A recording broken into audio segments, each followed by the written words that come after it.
Greatest achievers on earth pay attention to the laws of growth and success, so they not only achieve more, but also live a richer, more fuller life.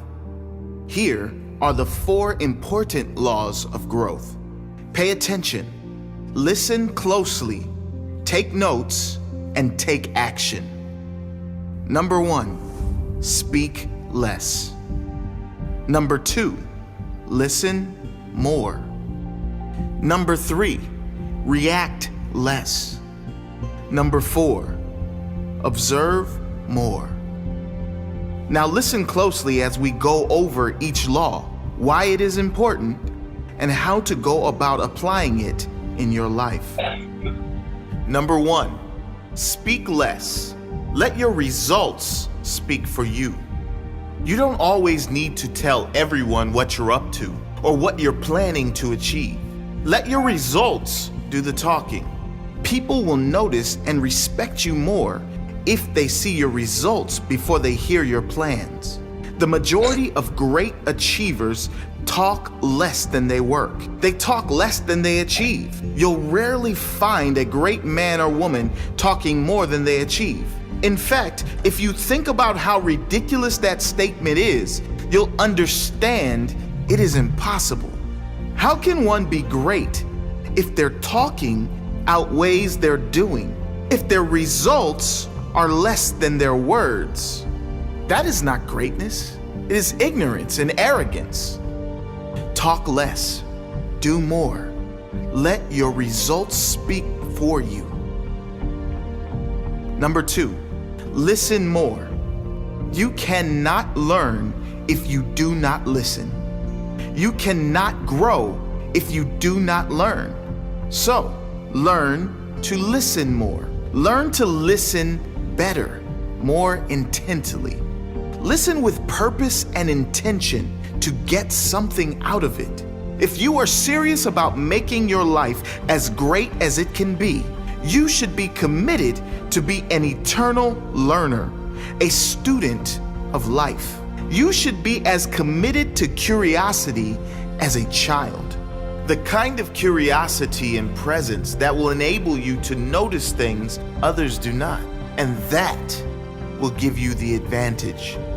Take in advice from the best teachers and learn from the failures of the worst teachers. You really can learn from everyone, from the greatest failures and the greatest achievements.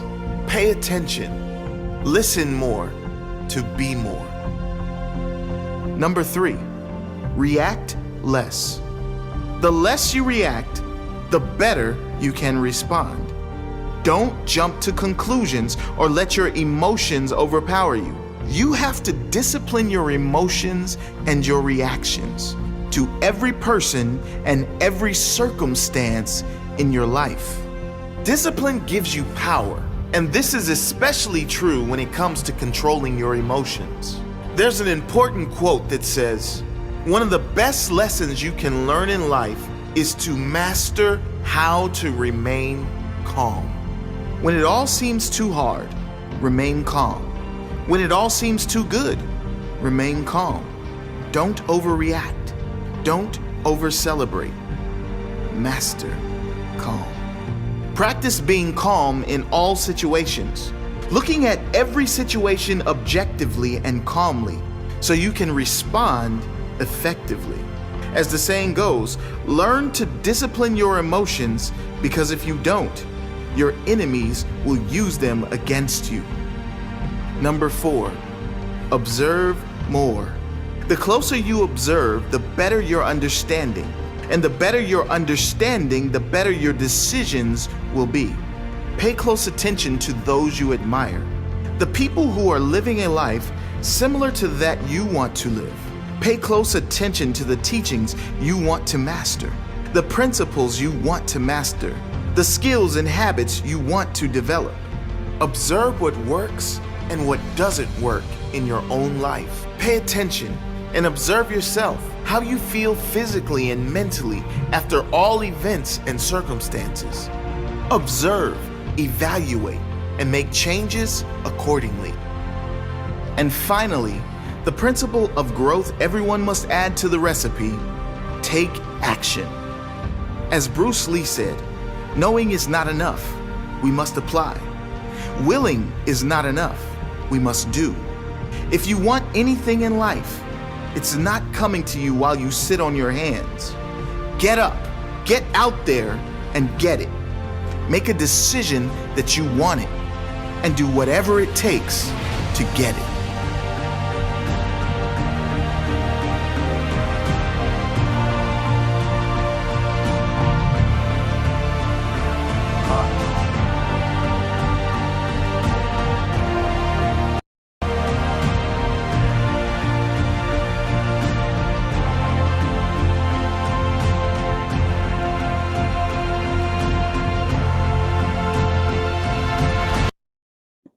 Okay, cool.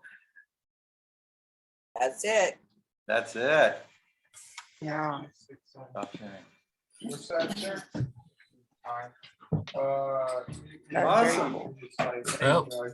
Good morning, Margaret. Yeah, that had a lot of good stuff in there. Aha moments on it.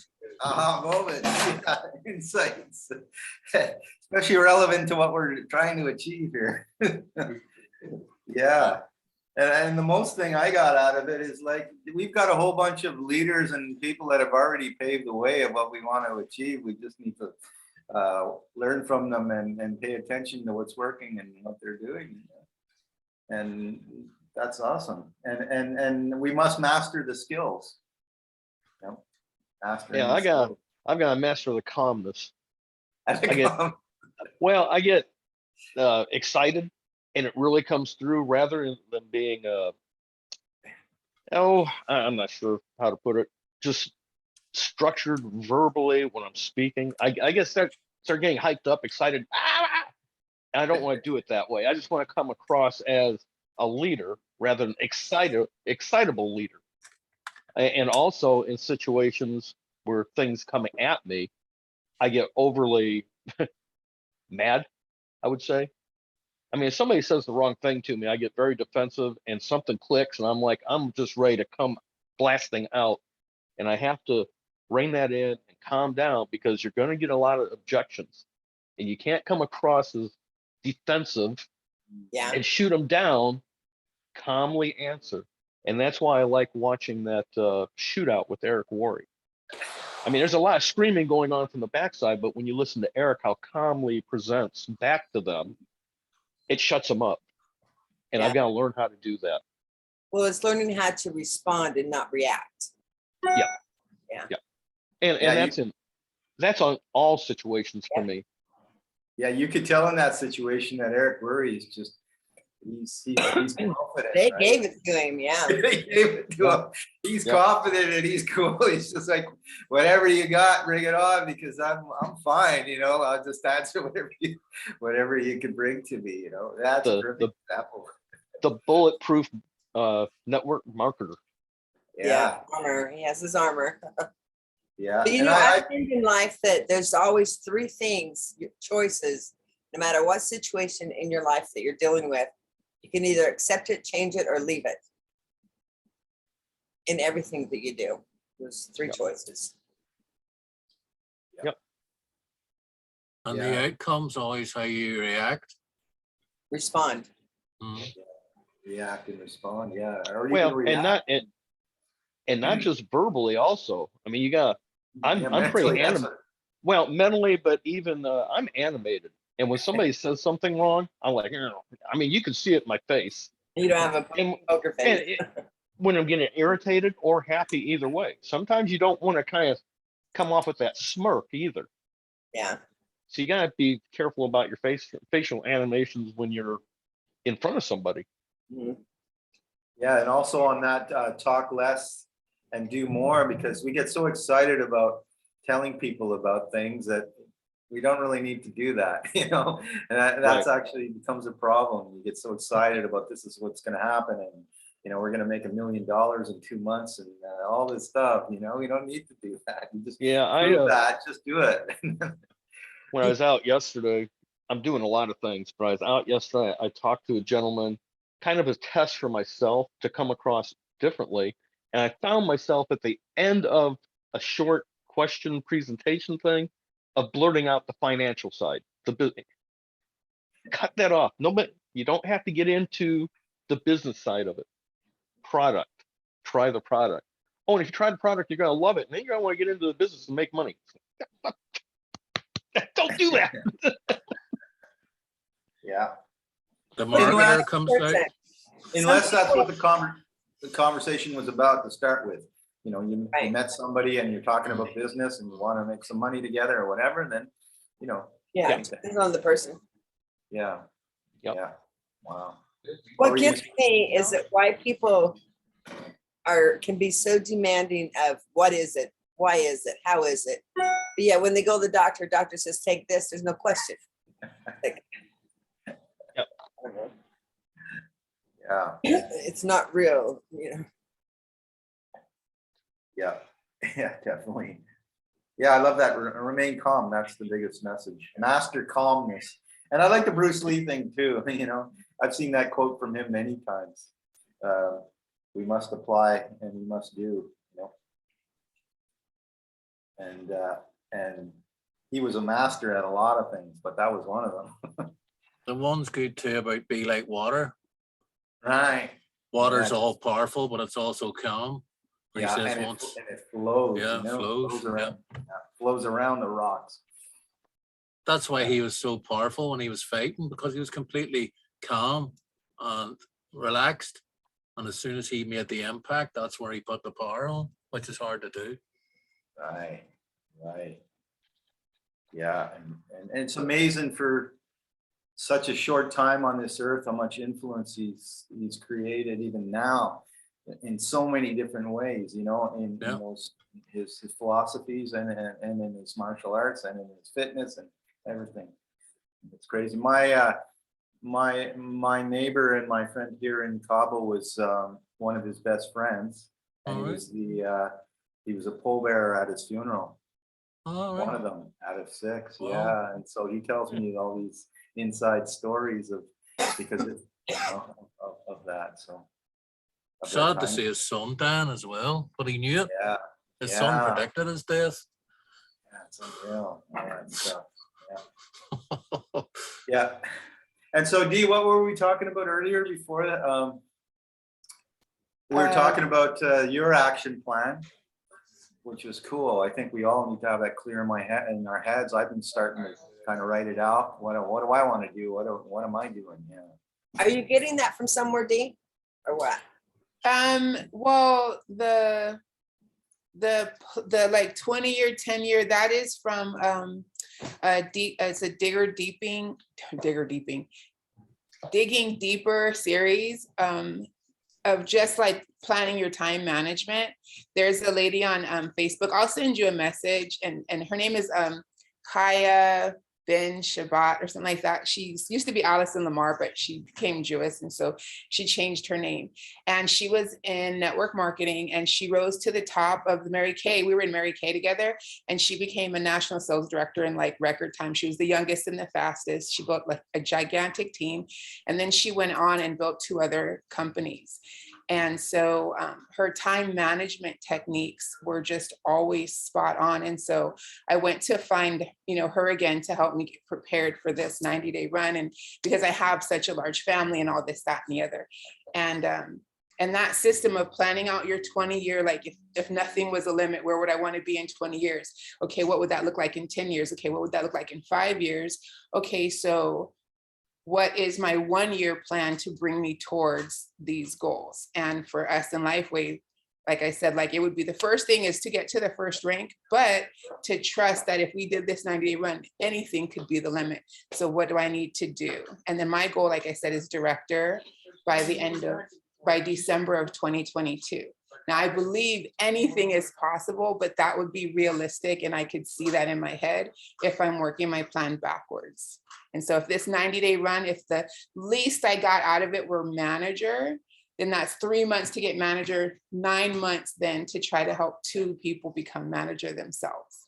And so I'm just working it backwards from that. And that's my plan of action, because I need something that tells me like a minimum, like I think Mark had said one time, like, he was like, I'm not going to stop until I get at least one this or at least one sale. Or maybe that was my mom because she was in real estate too. But they're like, you know, you just don't stop until you hit that one goal for that day, like, period, whatever you got to do. And so I think for me, that's going to be what I need to do. I don't want to be like, I'm just going to talk to 100 people today. I need to know that that 100 means this much towards that goal of manager in 90 days or director by the year is up, you know. I need a plan. Like, I agree my with that too. personality is like, I need Yeah, a plan. me too. I like the idea of what Mark was talking about of just, once you've got that, then you're just thinking about what that first step is and blocking everything out of your mind. Otherwise, you won't even take the first step if you know you have to talk to 100 people today. It's like, okay, I'm not even going to talk to one if I know I have to talk to 100. But I'm the same as you, D. I need to know what I'm doing this for. I need to know the master plan in a year from now and 2 years from now, or I can't take that step either. You know, why am I doing it for? Yeah. Yes. So, and I like, hey, Brady, I love that thing about Eric too, that we did the other night. Eric Worry about how much do you want to make in a month? My number was 25K, and I thought that was high a month in a year. Yeah. 25K, that's high. And then he asked to double it, 50K. Oh no, man, that's crazy. And then 100K a month in a year. I wrote it down. The crazy thing is, I went to transfer my my thought onto my whiteboard.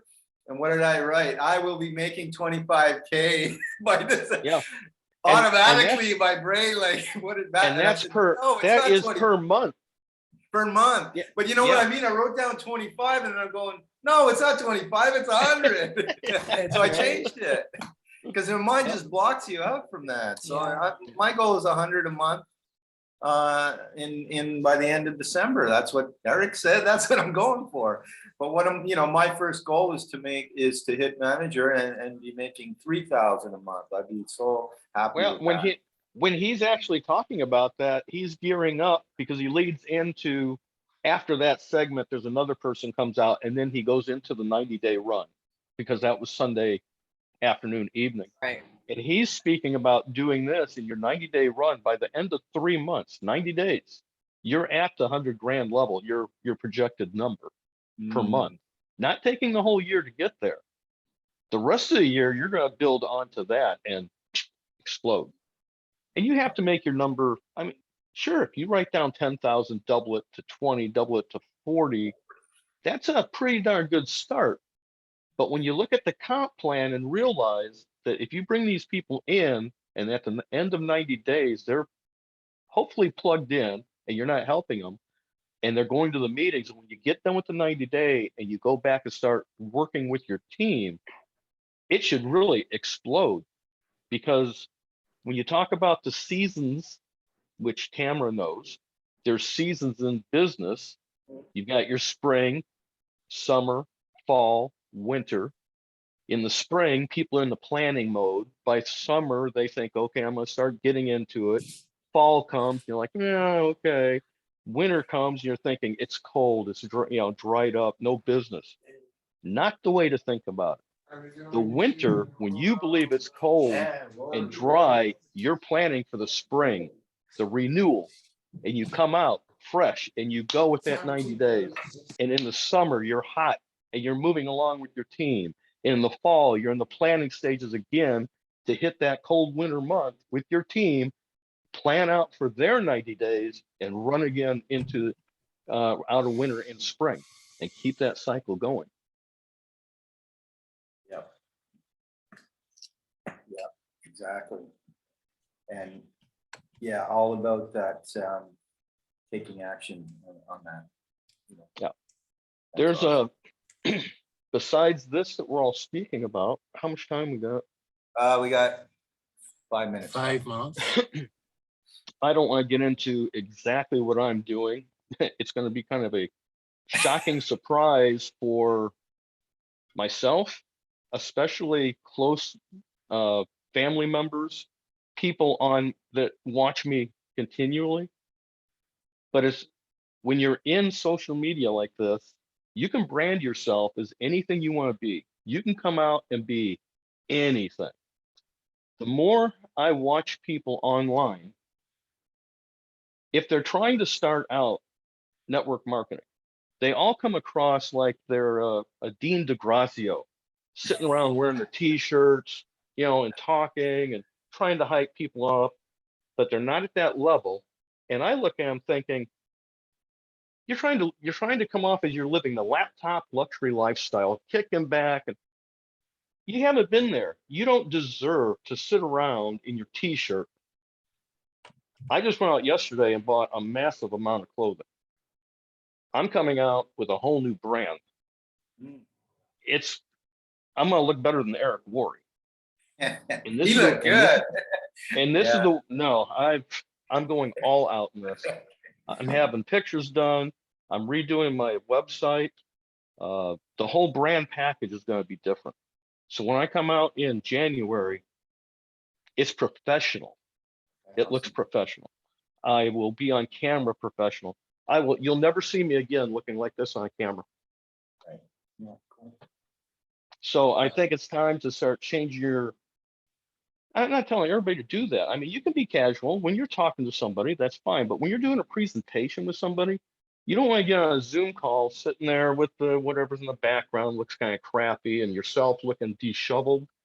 It doesn't put you in the right perspective, even for yourself. People will look at you and have that aura of, yeah, what's the guy? What is that person? Kind of sitting there blasé and t-shirt or sweatshirt. And I talked to Mark about that, and he's like, you know what? You're absolutely right. And he's gearing up to wear his polos, at least put a polo on, not a sleeveless shirt or a sweatshirt when you're speaking to somebody. But Mark's in a different realm. I mean, he's got the backing. If somebody went and looked him up, they go, yeah, the guy does know what he's talking about. But us, we really don't have that. Yeah, I agree. And then I agree with you not coming across as being the successful person that's done it all. It's not really fake it till you make it, but it is present yourself as a professional. It will make your own persona come off better. Now you look at Tom when he's doing his workout in the morning. I mean, that is his brand. And if Tom showed up wearing a suit and tie speaking about personal development and working out in the network marketing gym, it's like, what the hell? This guy doesn't work out. He's wearing a suit. So that's his brand, and it's perfect for Tom. Everybody's got to find their own brand. And for me, it's the beach, right? I mean, if you're dressed the way you are, maybe more of a floral print shirt, beachy, you live in Baja, you've got videos behind you. Right now you look like you might be in Nebraska somewhere. True. So, you're wearing a plaid shirt. Yeah, true. You live in the Baja, wear a beachy type shirt. True. Yeah. Okay. Cool. That's a good point. And for me, I always tried to get the outdoor background into the videos, but just that vibe. I mean, it's for you. It's a lighter vibe. It's a Baja vibe. Yeah. And it would come off great. And that's my brand. That's who people connect. Exactly. Pretend you're Magnum PI and get the Hawaiian shirts on. I got it. I'm gonna do it. I like it. Yep. Yeah. Cool. And it's a music thing for me too. At Eugene, I had my first Blue Sky Sessions acoustic event last night here. Awesome. That's why I was kind of a little bit late with the coffee this morning. But cool. I'll post some videos once we get that. Well, I was just going to ask, did you do any video with it? Yeah, of course. And that's my brand too, right? So yeah. There's less than a minute, by the way. Oh yeah, damn! I haven't been watching. Okay. Brady, I saw your video of you in the mall yesterday. Part of it. That was kind of neat.